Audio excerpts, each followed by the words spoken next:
जगन्नाथंकर मस्तकर तिलक को जदि किए दर्शन करे ताहले तार बृहस्पति गुरु चंडाल दोष क्षमा हो। ठीक सेमती गोमातार ललाट रे जे तिलक लगेदो ललाट माने सिंदूरटी लगेदो कार गोमातांकर ललाट को छुई करी जे तिलक लगेदो ताहले गौरी माता को सेवा करी मंत्र जंत्र तंत्र करी 9 दिन उपास रही जो फल पाती आमर प्रधानमंत्री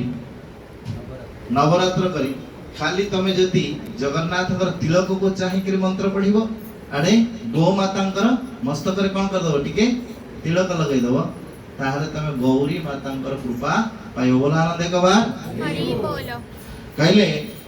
भगवान जगन्नाथंकर डाहाणा आखि को जदि तमे दर्शन करिवो सूर्य आ बामा आखि को दर्शन करिवो चंद्र सूर्य चंद्र तम ऊपर कृपा करिवे जदि तमरो सूर्य चंद्र जदि बाम थिबे।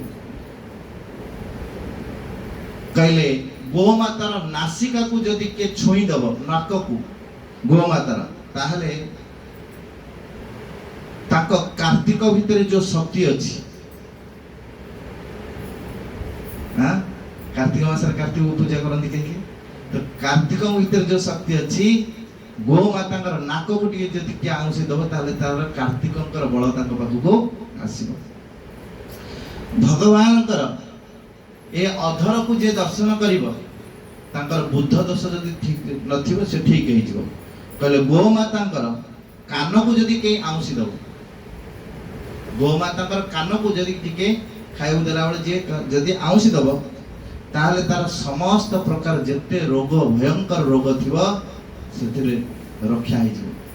बोला आनंद एक बार हरि बोल। कहले जगन्नाथ को नेत्र को चाहि देले आपण को शरीर रे जेते प्रकार विक्रिया अजानत रे किछ भूल हो जाय छै जेंते हमें बाटरे मळ जणे कर दे जाउची सूर्य कोन करछन तब सुखे के कोन करछन से जगह को परिष्कार कर देउछन सेनी जे जगन्नाथ को बारंबार दर्शन करिवो कली जुग रे तार समस्त दोष को भगवान कोन करबे टाणी नहीं जाय तब अमृत कर देबे। कहले कोठी लिखा अछि तम पाठ